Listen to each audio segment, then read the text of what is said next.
there, so let's talk about cannabis. I've not spoken about cannabis for quite some time, and the first thing I'm going to do is, those of you who know me very well, I'm going to do my total deviation and talk about something else, which is I've noticed a pattern, and the pattern in life I detect is to do with what the mainstream does, most especially with plants. They take a wonderful, powerful, useful healing plant such as the cacao, the tobacco, the sugar cane plant, even the opium plant, and there are many others you could think of as well. And what they do is they subject the plant to some kind of refining process. So in the case of sugar, the sugar cane gets refined into refined sugar, which is pretty much universally acknowledged as a harmful food.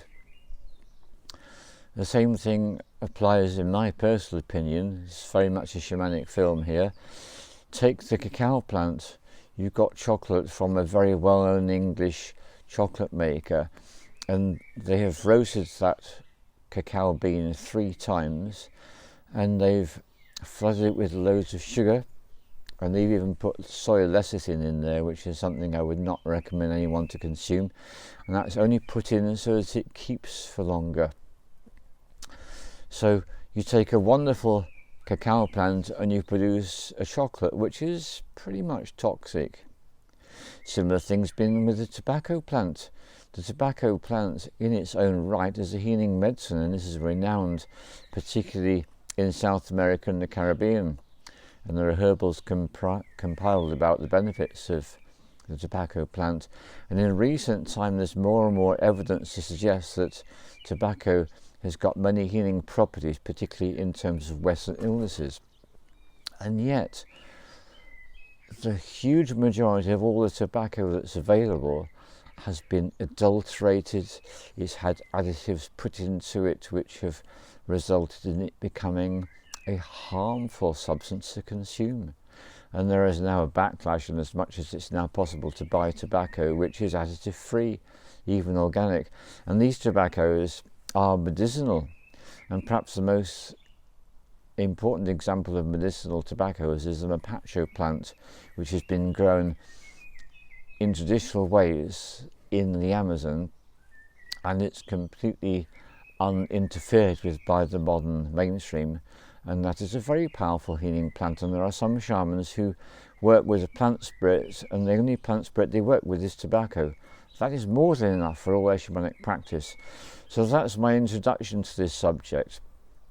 So what I've noticed is that there's been a sea change in perception of cannabis in the mainstream, and this is starting to filter through into countries changing their laws.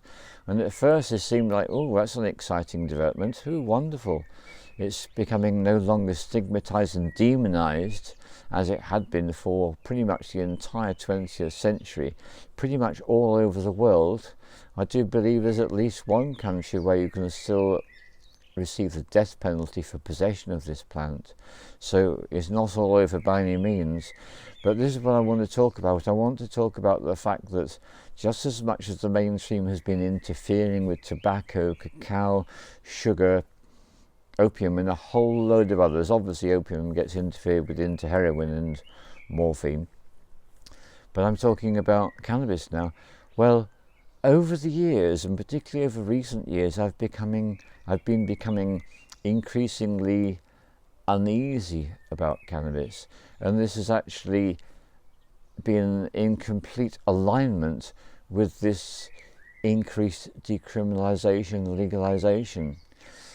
And so I'm going to include in this film a film that came up to me in the wonderful YouTube algorithm. So a lot of people say things like, oh, you shouldn't have a YouTube history. Well, I'm going to be really blunt and say bollocks to that. I find that allowing the AI from YouTube to be influenced by my choices has resulted in me getting more and more interesting material. So this film is a classic example. It's a woman speaking about what's been done with cannabis, and she's speaking about particularly the medicinal cannabis, But I would actually take things further and say that I feel this relates to beyond the medicinal varieties, but the whole process of turning cannabis into something medicinal has resulted in these changes. And so what she's noticed, which is something that I noticed, which is that gradually over the years, what's been happening with all the selective breeding, the strains that they are producing have become, even including the so-called sativa strains, there's been an increase in an effect which is a soporific effect, an effect that seems to be bringing out tiredness. And for years I put this down to, well, it must simply be the plant is telling me that I need to rest more. Maybe there's some truth in that, but I think less as the years have gone on. And the way I've responded to this is to actually consume less and less, smaller and smaller and smaller quantities. And to an extent that was working until fairly recently, it wasn't enough. So I'm having a long holiday from this particular plant spirit, which I love very much, but I'm feeling a lot of benefit from doing so. And I want to talk about something very specific that's happened to me. So my assertion in this is it's not just about the medicinal strains. I would say that what's been happening is the selective breeding that's been done has been to encourage strains which have brought about more of a diminishment in consciousness rather than the activation in consciousness, which is what we have all known and loved for so many years. And there are ways around this I'll speak about in a minute. So here's my most recent story. This is what actually triggered my cessation and my long break, which I'm having at the moment. So a friend gave me some cannabis from a friend, and I tried it, and I noticed that as soon as I'd finished imbibing that cannabis, that I actually had this thought in my mind which was more, again. And I felt like this is like a greed mechanism that's being activated. I felt very uneasy about it, and indeed I actually stopped consuming that particular variety and I let it go. And that's the first time I've done that for a while. And I felt like that was a really appropriate and helpful thing to do. So what I'm feeling is that just as much as with the cacao in the modern sugar-filled chocolate and the tobacco, which is so full of additives it's a joke if you buy the conventional sort. And let's not forget the toothpaste. Most toothpaste have got some bunch of toxic chemicals which actually calcify the pineal gland. You've got to make sure your toothpaste contains no sodium monofluorophosphate, no sodium saccharin, and no acetylsulfame K. The mouthfuls of these names, you can tell by those names you don't want it on your body, right? So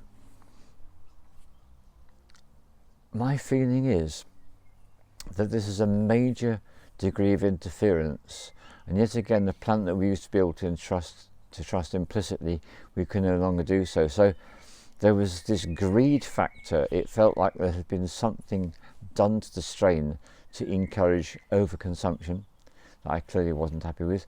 And as I say, also there is this fact that gradually over time there's been more of a soporific nature to the aspect of the medicine, whereas the idea is that historically sativa strains were always very uplifting and connecting.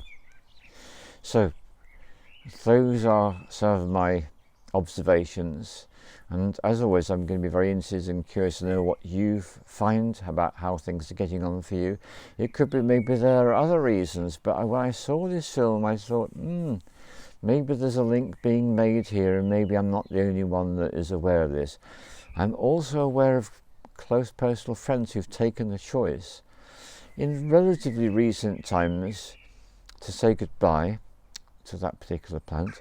And here's another thing that people have complained about. Some people complain that the cannabis plant is a plant that reduces our awareness of our dreams.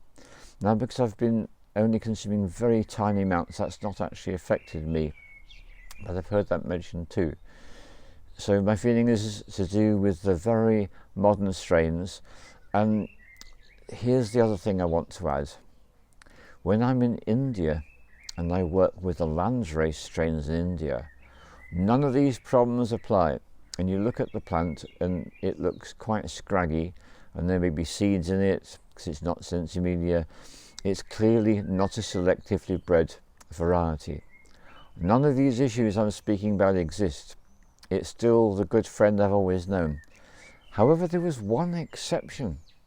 There was one time when I was provided with a named strain with a particular name, and I noticed the same thing about this tiredness factor.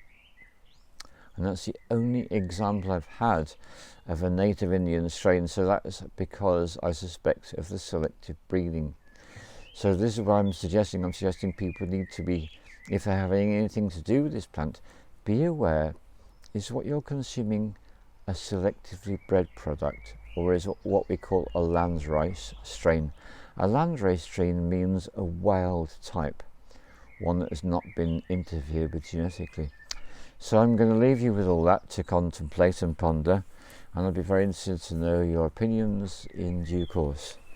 Thank you very much indeed, and all the love to you.